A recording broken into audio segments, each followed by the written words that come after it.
Bismillahirrahmanirrahim.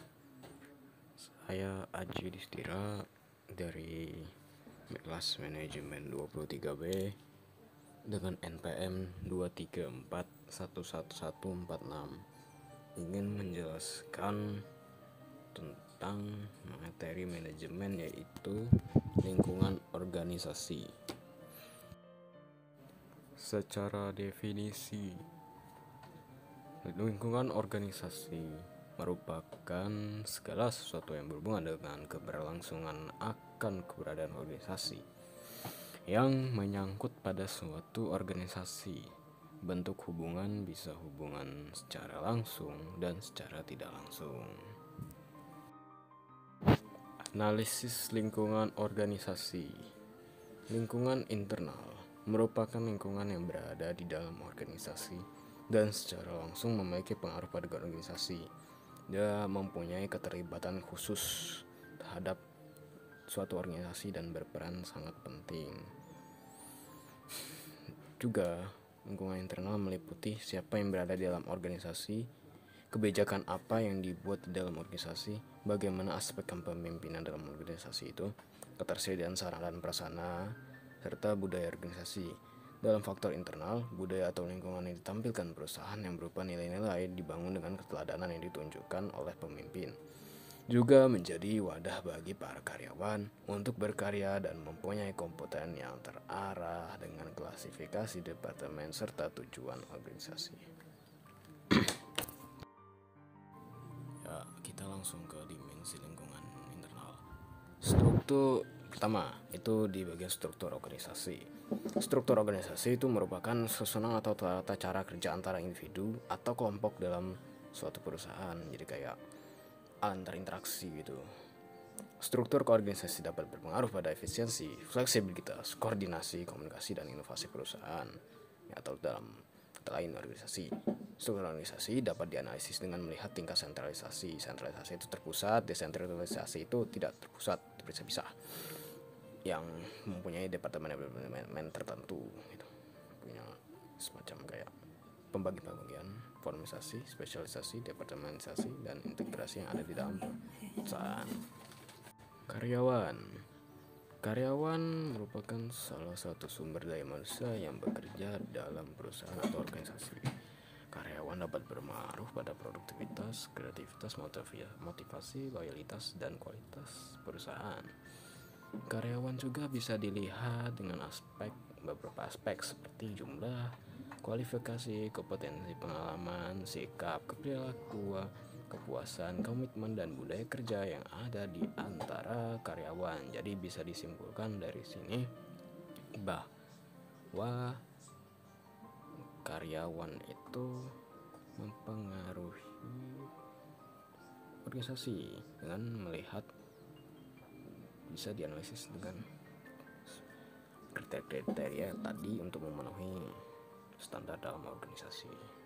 Dan struktur organisasi juga bisa disimpulkan bahwa untuk seberapa kuat akan tingkat struktur dalam suatu organisasi itu bisa berjalan entah dalam bentuk apapun gitu. Dan yang terakhir merupakan keuangan. Keuangan merupakan sumber daya finansial yang dimiliki oleh suatu organisasi untuk menentukan langkah yang diambil. Ya, entah itu berupa produk baru, menurunkan harga, menaikkan harga, membayar karyawan, membayar pajak, dan kebutuhan lain yang bersifat uang. Dan uangan itu merupakan salah satu mesin penggerak dalam suatu organisasi. Lingkungan kerja, dan yang terakhir lingkungan kerja ya merupakan fasilitas fisik yang telah disediakan organisasi untuk mengoperasikan hal kepentingan dalam organisasi. Oke, berlanjut ke lingkungan eksternal. Definisi lingkungan eksternal itu lingkungan yang berada di luar organisasi dan secara tidak langsung memiliki pengaruh pada organisasi. Ya, dia bisa secara langsung atau tidak langsung juga sih bisa, cuman lebih banyak tidak langsungnya, terutama bagian yang lingkungan umum. Kalau industri dia berhubungan langsung dengan perusahaan. Ya, lingkungan eksternal terdiri dari dua, lingkungan umum dan lingkungan industri, dan dia dua-duanya mempunyai pengaruh signifikan terhadap keberlangsungan organisasi. Lingkungan umum secara definisi, lingkungan umum merupakan lapisan luar yang paling jauh dari organisasi. Maksudnya apa?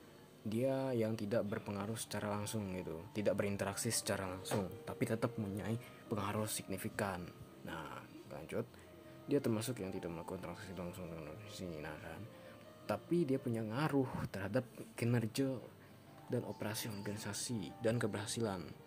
Lingkungan umum juga mencakup faktor-faktor seperti teknologi, sosiokultural, yang anggapnya sosial lah, ekonomi, politik, lingkungan, dan hukum. Dimulai yang dari pertama, dimensi lingkungan umum, yaitu politik. Nah, faktor ini berkaitan dengan kebijakan, hukum, regulasi, dan stabilitas politik yang ada di negara atau wilayah tempat bisnis beroperasi. Faktor politik dapat memberikan peluang atau ancaman bagi bisnis tergantung intervensi, perlindungan, atau dukungan yang diberikan oleh pemerintah. Akhirnya manajer akan membangun organisasi yang sesuai dengan kebijakan yang ada dan menyesuaikan hubungan sesuai pemerintah di suatu tempat. Ya, bisa dibilang juga ini menyesuaikan kondisi dan situasi politik yang ada gitu. Ya, bisa dilihat kalau politiknya stabil ya lebih menguntungkan, kalau politiknya tidak stabil ya kurang menguntungkan pada suatu perusahaan, dan juga menimbulkan masalah jika di suatu daerah atau tempat itu ada politik yang tidak stabil. Itu sangat mempengaruhi banget terhadap keberlangsungan suatu organisasi, karena politik itu suatu yang sangat berpengaruh terhadap masyarakat dalam suatu daerah, entah pemerintahan atau semacamnya. Teknologi.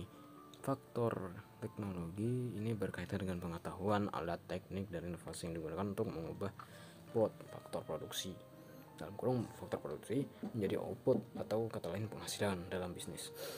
Faktor teknologi juga dapat mengurangi efisiensi, kualitas, diferensiasi, atau kompetitivitas produk atau jasa yang ditawarkan oleh organisasi atau kata lain perusahaan atau bisnis. Manajer harus memanfaatkan teknologi dan menyesuaikan perkembangan zaman terhadap dunia yang dinamis supaya tidak ketertinggalan akibat teknologi yang berkembang secara cepat dan pesat. Dimensi lingkungan. Faktor ini berkaitan dengan kondisi fisik, alamiah, dan ekologis yang mempengaruhi operasional dan keberlanjutan bisnis atau organisasi. Faktor lingkungan dapat mencakup iklim, cuaca, bencana alam, polusi air, tanah, dan sebagainya. Manajer mempertimbangkan apakah yang dilakukan perusahaan berdampak besar terhadap lingkungan atau tidak, produknya ya. Dan manajer juga harus menganalisis dampak yang dirasakan dari produknya terhadap kondisi alam. Ya, sebagai contohnya itu pembuatan produk terhadap global warming atau agenda-agenda go green semacamnya lah, yang kayak untuk daur ulang, untuk daur pembersihan lingkungan, sungai yang tercemar sampah, atau ya yang berkaitan dengan apa yang diberikan organisasi terhadap suatu alam gitu, dampak positifnya. Dimensi sosial. Faktor ini berkaitan dengan karakteristik demografis budaya, nilai sikap dan perilaku masyarakat yang menjadi pasar atau sumber daya manusia bagi bisnis atau organisasi. Dalam hal ini, manajer menganalisis untuk siapa produk yang akan dibuat, untuk siapa gitu. Jika produk yang dibuat ini mempengaruhi seperti apa dampaknya terhadap psikologis mereka, dan berapa rentang usia dan tren dalam daerah tersebut, dan juga sebanyak apa gitu orang atau entitas atau masyarakat dalam suatu daerah yang tertarik akan produk yang kita buatkan gitu, dan seberapa kuatnya pengaruh kita terhadap selera mereka. Hukum. Faktor ini berkaitan dengan aturan hukum yang mengatur hak dan kewajiban bisnis dalam menjalankan aktivitasnya. Faktor hukum dapat mencakup hukum perdata, pidana, kontrak, tenaga kerja, konsumen, persaingan, dan sebagainya. Ini dapat mengaruhi terhadap kepatuhan entitas dalam suatu organisasi, daya untuk bertahan hidup suatu organisasi, dan bisa menyesuaikan hukum yang ada. Ya, kalau bisa dibilang ini untuk mengontrol ya, mengontrol organisasi supaya lebih terarah dalam suatu daerah gitu, atau suatu standar. Karena kalau tidak akan sulit untuk menyesuaikan dalam terhadap dunia yang dinamis gitu. Ya kalau misalnya pokoknya ada hukum-hukum yang harus dipatuhi itu untuk memenuhi standar dan kualifikasi sebagai organisasi yang legal. Dan lingkungan tugas. Lingkungan tugas merupakan lingkungan yang mana berinteraksi secara aktif dengan organisasi dan pengaruh secara langsung terhadap keberlangsungan organisasi. Juga memberikan dampak yang signifikan terhadap kelangsungan organisasi dalam mencapai tujuannya, yang seperti saya bilang tadi lah. Dia berinteraksi secara aktif dan pengaruhnya langsung gitu dalam kehidupan sehari-hari suatu organisasi. Kalau tidak, ya berat organisasi untuk menjalankan tugasnya untuk mencapai keuntungan. Lingkungan tugas terdiri dari sektor-sektor yang melakukan transaksi langsung dengan organisasi dan memiliki pengaruh pada kinerja dan operasi dari organisasi. Lingkungan tugas mencakup faktor-faktor seperti ini. Pelanggan atau customer merupakan entitas atau organisasi atau seseorang yang menggunakan atau membeli produk atau jasa yang ditawarkan oleh organisasi, ya, atau bisnis, atau ya pokoknya perusahaan lah. Pelanggan dapat mengaruhi tingkat permintaan, kepuasan, loyalitas, dan umpan balik terhadap produk atau jasa organisasi. Organisasi harus mampu mengidentifikasi, menarik, memuaskan, dan mempertahankan pelanggan dengan cara memahami kebutuhan, selera, dan harapan mereka. Karena kalau tidak, ya perusahaan atau organisasi itu tersebut bisa dibilang runtuh, karena pelanggan itu membeli dan dia bagian salah satu interaksi terpenting dalam organisasi pihak luar ya. Kedua, kompetitor merupakan entitas seorang atau organisasi yang menawarkan produk atau jasa yang sama atau sejenis dengan organisasi yang kita ya, pihak kita. Kompetitor dapat mengaruhi tingkat persaingan, diferensiasi, perbedaan, dan posisi pasar organisasi. Organisasi harus mampu menganalisis dan mengatasi kompetitor dengan cara mengetahui kekuatan, kelemahan, dan strategi tujuan mereka. Ya bisa dibilang kompetitor ini sebagai saingan kita gitu. Mereka bisa jadi menjual hal yang sama gitu. Mereka jadi tempat evaluasi kita gitu untuk bersaing. Kalau tidak ada persaingan, kita tidak tahu kelemahan kita gitu. Bagian di mana. Dengan kompetitor lah kita membuktikan gitu, siapa yang layak untuk melayani kepuasan terhadap konsumen atau customer, dan itu berhubungan dengan pelanggan. Ya, pemasok atau supplier itu merupakan orang atau organisasi yang menyediakan sumber daya terhadap organisasi kita ya. Ya seperti bahan baku, peralatan, tenaga kerja, atau jasa yang dibutuhkan organisasi untuk menghasilkan produk atau jasa. Pemasok dapat mengenai ketersediaan, kualitas, harga, dan waktu untuk sumber daya yang diperoleh oleh organisasi. Jadi kayak ya dia memasok, jadi rantai supply gitu, melakukan kontrak kerjasama. Jadi dia seperti penyedia barang mentah dalam tanda kutip, dan kita yang membeli bahan-bahan mentahnya yang bisa kita gunakan atau kita produksi untuk dijual lagi kepada konsumen. Ya mirip-mirip distribusi, cuman kita lebih kayak lebih mengolahnya lah. Dan yang terakhir adalah regulator. Nah, ini termasuk entitas atau pemerintah yang mengatur dan mempengaruhi kebijakan organisasi itu menyesuaikan pada suatu tempat organisasi. Jadi ya dia mana ya? Saya menjelaskan ya.